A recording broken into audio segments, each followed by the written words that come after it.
आप देख रहे हैं अपना समाचार।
ऐसे अनेक लोगों को, ऐसे अनेक समाज सेवी लोग, ऐसे अनेक जिनके पास कुछ नहीं है परंतु अंदर से दिल है, तो उन्होंने दूसरों से पैसा इकट्ठा करके, सामग्री इकट्ठा करके भी इस कोरोना काल में अभूतपूर्व काम किया। उनको भी बहुत से लोगों ने सम्मानित करने जब राजभवन में लाया तो मुझे बहुत आनंद आया कि इसके लिए कोई जरूरी नहीं कि आपके पास बहुत चीजें हो, आपके पास दिल होना चाहिए। और ये सौभाग्य मुझे देख करके, महाराष्ट्र में जैसा है ऐसा देश के अन्य भागों में भी हुआ होगा, परंतु यहाँ इतने मनोयोग से लोगों ने काम किया। मुझे लगता है कि हमारे अजय जी ने, कौन साहब ने अपने मंच का नाम एकता मंच रखा है। हम लोग वैसे लड़ते झगड़ते रहते हैं, स्वाभाविक है, घर में भी लड़ाई होती है, भाई में भी होती है, सुना मैंने पति पत्नी भी होती है। लेकिन ये जो कोरोना का कालखंड था, उस कोरोना के कालखंड में सब लोग ये भूल गए कि कौन किस पार्टी का है, कौन किस विचारधारा का है, कौन किस प्रोफेशन को कर रहा है, कोई छोटा है या बड़ा है। जो भी अधिकतम जिससे हो चुका, वो चाहे पुलिस का सिपाही होगा, चाहे अधिकारी होगा, चाहे एकदम सामान्य नर्स या वार्ड बॉय होंगे, हर एक ने कहीं न कहीं अपनी ड्यूटी बहुत ढंग से की। और ये सचमुच ये भारत की यही बड़ी महानता है कि यहाँ जब कभी संकट आता है, लोग पश्चिम के लोग कहते हैं ये भारतीय लोग कैसे हैं, वैसे तो लड़ते ही रहते हैं, जब संकट आता है तो सब एक हो जाते हैं। यही तो भारत, यही तो उसकी विशेषता है। और इसी विशेषता के कारण से जब कभी प्रधानमंत्री जी ने कोई आह्वान किया तो सारे लोगों ने एक मिलजुल करके कोरोना के विरुद्ध का टीका लगाना है। थोड़े दिन लोगों ने कहा कि नहीं नहीं ये वैक्सीनेशन तो ये है, वह तो स्वाभाविक है, प्रजातंत्र में बोलते हैं। लेकिन बाद में बोलने वाले भी एक नहीं, दो नहीं, बूस्टर भी लगा बैठे सर, क्योंकि एक आह्वान पर इस प्रकार के ये जो सारा देश के अंदर देखने को मिला, उस सब में आप सब लोगों ने बड़ा सहयोग किया। और मैं विशेष करके आप सब से निवेदन करूंगा कि जो हमारे प्रभावित लोग हैं, मैं कभी शंकराचार्य जी को पढ़ता था कि जब जो है शरीर खत्म हो जाता है तो लंबा श्लोक है, उसका निगोल होगा, वो कहते हैं कि उसके बाद भाग्या तस्मिन काये, जब प्राण चले जाते हैं तो पत्नी भी उस शरीर से घृणा करने लगती, जल्दी जल्दी ले जाए इसको नीचे, क्योंकि ज्यादा देर रखेंगे सड़ाद आ जाएगी, गड़बड़ हो जाएगा, फिर कुछ को डर लगता भूत लग जाएगा। तो भाग्या भी करती, पति हो या पत्नी हो या बच्चा हो, कोई भी हो, मर गया, सांस चली गई तो ले जाओ। लेकिन यहाँ मैंने देखा, मैंने अनेक लोगों के अस्पताल में फोन किए, अनेकों प्राइवेट हो चाहे सरकारी हो, बहुत लोग मेरे पास आते थे, बात कराते थे, साहब आप जरा बात कर दीजिए डॉक्टर साहब से। तो मैंने देखा कि वहाँ माँ जाने को तैयार नहीं, बच्चा कोविड से भी भर्ती है, पिता जाने को तैयार नहीं, पत्नी जाने को तैयार नहीं है। आप कल्पना कीजिए ऐसे समय में मेरे डॉक्टर, मेरे नर्स, मेरे कर्मचारी रात दिन काम करते रहे, तो क्या भगवान से कम है क्या? और इसके साथ साथ जिन लोगों ने जो शहीद हो गए, जो अपना शरीर खो बैठे, जो अपना जीवन गंवा बैठे, ऐसे लोगों के बच्चों को हम में से अनेक लोगों ने पालने की कोशिश की, उनको सहयोग करने की कोशिश की है। मैं उनको भी कोरोना वीर ही मानता हूँ और आप सबसे भी अनुरोध करता हूँ कि हमारे समाज में कहीं भी इस प्रकार के बच्चे हों, इस प्रकार के परिवार हों जिनको सहयोग की जरूरत है, तो निश्चित रूप से हम सबको सहयोग करना चाहिए। यदि मुझे भी किसी को कहने की जरूरत पड़े, आप मुझे बताइए कि आप इनके लिखाई से सहयोग करिए, मैं भी उसमें अपना कोशिश करूंगा कि, क्योंकि आजकल बहुत से ऐसा फंड है, दूसरा लोगों के पास चीजें हैं, तो पकड़ने की जरूरत है, हम कहाँ से कर सकते हैं, ताकि ऐसे ज़रूरतमंदों को उनको आवश्यकता है जो वास्तव में नीडी है, ऐसे लोगों को हम सहयोग कर सकें, पुण्य कमा सकें।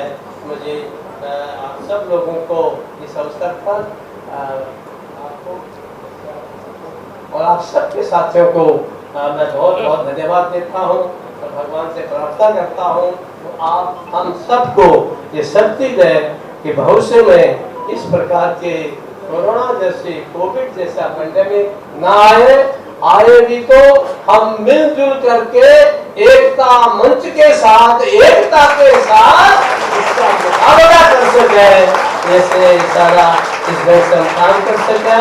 मैं आप सब भाई बहनों का बहुत बहुत अभिनंदन करता हूँ। बहुत बहुत धन्यवाद।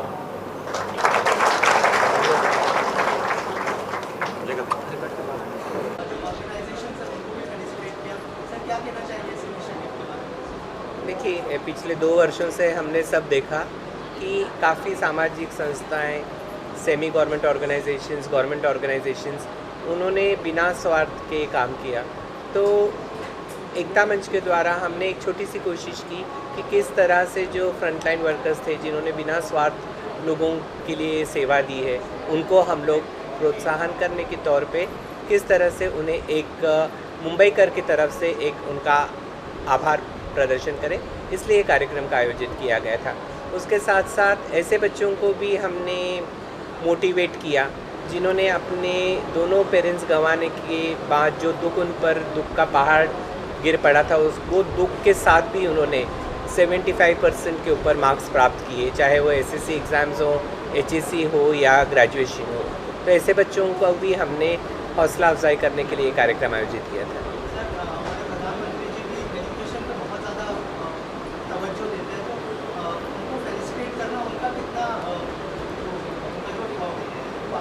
देखिए, आज जैसे हम कहते हैं कि फ्यूचर सिटीजन्स जो है वो आज की जनरेशन है, आज के बच्चे हैं, तो ऑनरेबल प्राइम मिनिस्टर ने भी इसीलिए इसके ऊपर ज़्यादा से ज़्यादा जोर दिया है कि किस तरह से लोगों तक शिक्षा पहुंचाई जाए। सर, आप क्या कहना चाहेंगे इस इनिशिएटिव के बारे में? मैं इस अवसर पे एकता मंच को बधाई देना चाहता हूँ और आगे भी वो बीएमसी को इस तरह के सहकार्य करे और हमारे साथ में मिलकर काम करे, ये कामना करता हूँ। Thank you sir. इसके अलावा भगत सिंह कोश्यारी को जब आपने बताया इस इनिशिएटिव के बारे में, उनका क्या रिएक्शन था? थोड़ा सा अगर उनके बारे में अगर आप कुछ कहना चाहें। देखिए, मुझे लगता है कि हिज एक्सीलेंसी के बारे में जितना भी कहा जाए उतना कम है। आज उन्होंने इतनी दूर आके बच्चों का हौसला अफजाई की, उन्होंने सामाजिक संस्थाओं को उन्होंने प्रोत्साहन दिया। तो मुझे लगता है शब्दों से हम क्या कह पाएंगे, उनके एक्शन नहीं बताया कि इतनी महान हस्ती, लेकिन वो कितने डाउन टू अर्थ है कि हर सामान्य आदमी को भी वो मान सम्मान के साथ बात करते हैं। तो ऐसे गवर्नर के बारे में शब्द भी कम पड़ेंगे। सर, जब कोविड आया था तो बहुत सारे ऑर्गेनाइजेशंस आए थे, सोशल ऑर्गेनाइजेशंस सर, और एकता मंच के साथ जुड़ के बहुत अच्छे काम हुए। सर, कोई मैसेज देना चाहेंगे उनको? हमारे समाज में जितना भी हम सबका योगदान होता है, चाहे छोटे तरीके से क्यों नहीं, लेकिन हर एक ने अपना अपना योगदान देना चाहिए, क्योंकि मेरा ये मानना है कि समाज ने हमें बहुत कुछ दिया है। तो कहीं वक्त आता है कि जब हमें भी समाज को लौटाना चाहिए, जिस तरीके से क्यों ना हो, चाहे छोटे तरीके से क्यों नहीं हो, लेकिन ज़रूर करना चाहिए। Thank you. जब कोविड आया था तो बहुत सारे ऑर्गेनाइजेशंस आए थे, सोशल ऑर्गेनाइजेशंस सर, और एकता मंच के साथ जुड़ के बहुत अच्छे काम हुए। सर, कोई मैसेज देना चाहेंगे उनको? हमारे समाज में जितना भी हम सबका योगदान होता है, चाहे छोटे तरीके से क्यों नहीं, लेकिन हर एक ने अपना अपना योगदान देना चाहिए, क्योंकि मेरा ये मानना है कि समाज ने हमें बहुत कुछ दिया है। तो कहीं वक्त आता है कि जब हमें भी समाज को लौटाना चाहिए, जिस तरीके से क्यों ना हो, चाहे छोटे तरीके से क्यों नहीं हो, लेकिन ज़रूर करना चाहिए। Thank you.